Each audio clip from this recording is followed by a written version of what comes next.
ओम शांति। आज है 11 मई 2022।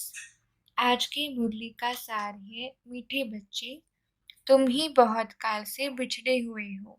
तुमने ही पूरे 84 जन्मों का पार्ट बजाया। अब तुम्हें दुख के बंधन से सुख के संबंध में जाना है, तो अपार खुशी में रहो। प्रश्न है, अपार खुशी किन बच्चों को सदा रह सकती है?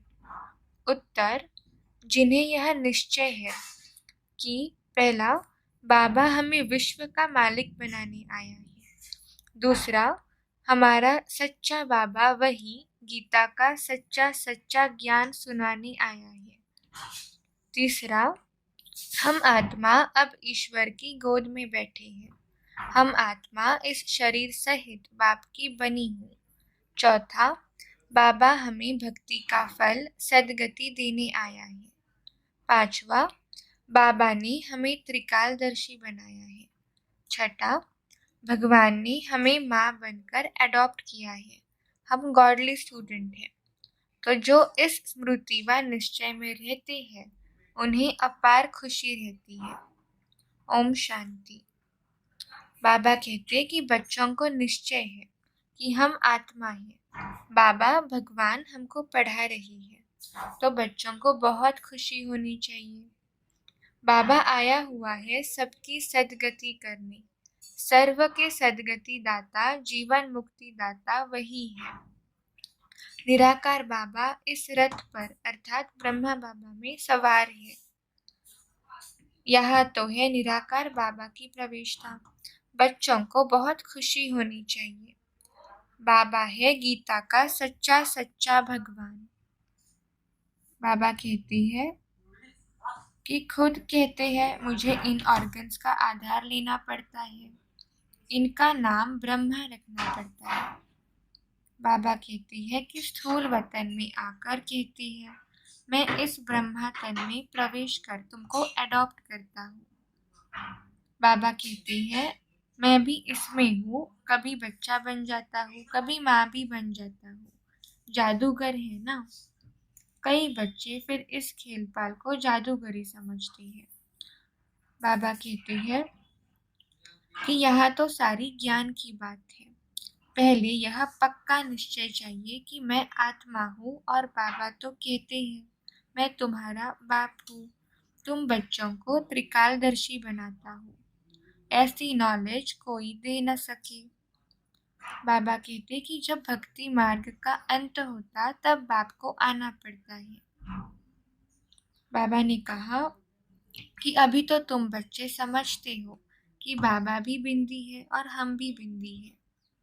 यह किसको भी मालूम नहीं है कि हम आत्मा परम धाम में रहने वाली है। जब तुम बाबा के सामने आकर बैठ जाते हो तो रोमांच खड़े हो जाते हैं। ओहो शिव बाबा, जो ज्ञान का सागर है वह इनमें बैठ हमको पढ़ाते हैं। बाकी कृष्ण व गोपियों की तो बात ही नहीं है। न यहाँ न सतयुग में होंगे।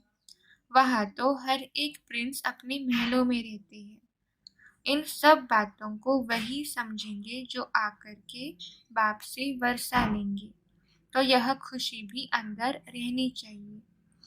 बाबा कहते हैं कि यह राज बड़ा समझने का है और बाप को याद करना है। बाप कहते हैं तुम्हारे में भी कोई अवगुण नहीं होने चाहिए। गाते भी है मुझ निर्गुणहारे में कोई गुण नहीं। अब बच्चों को गुणवान बनना पड़े। कोई काम नहीं, कोई क्रोध नहीं, देह का अहंकार भी नहीं चाहिए। बाबा कहते हैं कि इस समय तुम यहाँ बैठे हो, जानते हो हम यहाँ हैं, फिर मुरझाइश आदि क्यों आनी चाहिए? परंतु यह परिपक्व अवस्था अंत में ही होगी। गाया हुआ है अतीन्द्रिय सुख पूछना है तो गोप गोपियों से पूछो, यह अंत में होगा। बाबा कहते हैं कि उस समय बहुत मारामारी आदि होती है। तुम भिन्न भिन्न स्थान पर रहते हो। उस समय ऐसे नहीं कहेंगे कि शिव शिव कहो। उस समय पूरी याद चाहिए, लव चाहिए, तभी नंबर 1 पद प्राप्त कर सकेंगे। तुम बच्चे जानते हो मैं तुम्हारा बाप हूँ। कल्प पहले भी तुम बच्चों को गुलगुल बनाया था। बाबा कहते हैं कि भक्ति भी पहले सतो प्रधान होती, फिर धीरे धीरे तमो प्रधान होती जाती है। बाप कहते हैं मैं तुमको आसमान पर चढ़ाता हूँ और तुम धीरे धीरे नीचे आ जाते हो। सर्व का सदगति दाता एक बाप ही है। बाबा कहते हैं कि सिर्फ अल्फा बे को याद करते रहो। अगर थक जाएंगे, याद नहीं करेंगे तो माया कच्चा खा जाएगी। बाबा कहते हैं कि याद में बैठने से खुशी चढ़ती है। बाबा ने कहा कि खुशी का पारा चढ़ेगा अंत में, जब फाइनल होंगे, विनाश हो जाएगा, तुम साक्षी होकर देखते रहेंगे। खूने नाहक खेल है ना। बाबा कहते हैं कि ड्रामा में नूंद है, विनाश होना ही है। अब अनेक धर्मों का विनाश हो, एक धर्म की स्थापना होनी है।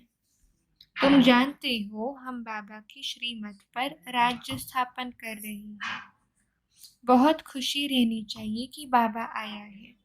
प्राचीन भारत का राजयोग निराकार भगवान ने ही सिखाया है। बाबा कहते हैं कि बच्चे मुझे पहचानते हो, मैं तुम्हारा बाप हूँ। मुझे ही पतित पावन ज्ञान का सागर कहते हैं। मैं आता ही तब हूँ जब सबको मुक्ति धाम में ले जाना है। बाबा कहते कि तुम जानते हो हम पढ़ रहे हैं, हम गॉडली स्टूडेंट हैं। यह सिमरन करते रहो तो रोमांच खड़े हो जाएंगे। बाबा तुम बच्चों को ज्ञान का गर्भ धारण करा रहे हैं, फिर तुम यह भूल क्यों जाते हो।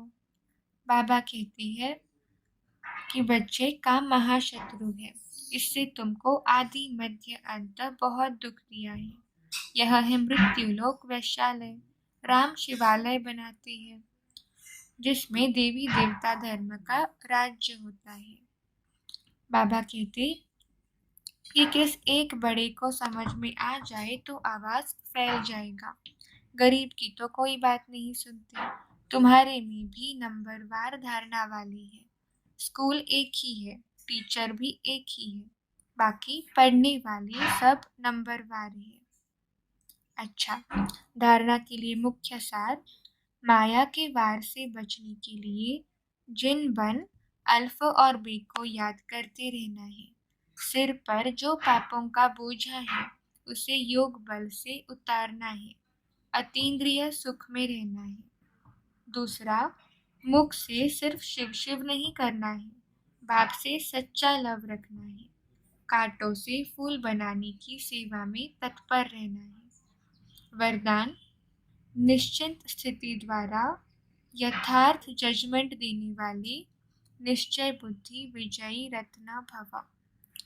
निश्चिंत स्थिति द्वारा यथार्थ जजमेंट देने वाले निश्चय बुद्धि विजयी रत्न भव।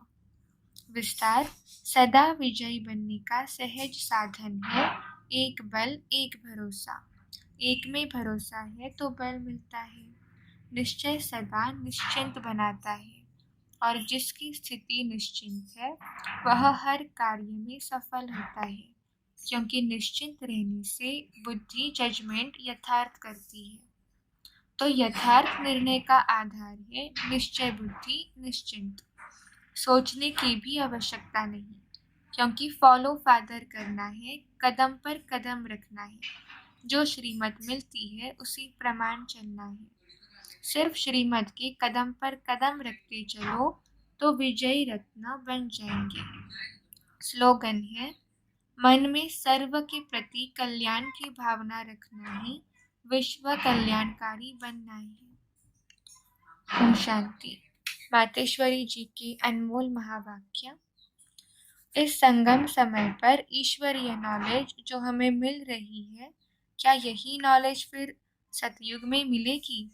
अब इस पर समझाया जाता है कि सतयुग में तो हम स्वयं ज्ञान स्वरूप हैं। देवताई प्रारब्ध भोग रही है, वहाँ ज्ञान की लेन देन नहीं चलती है। यह चढ़ना गिरना आदि बना बनाया खेल है। यह सारी नॉलेज अभी बुद्धि में है, यह सतयुग में नहीं रहती। अच्छा, ओम शांति।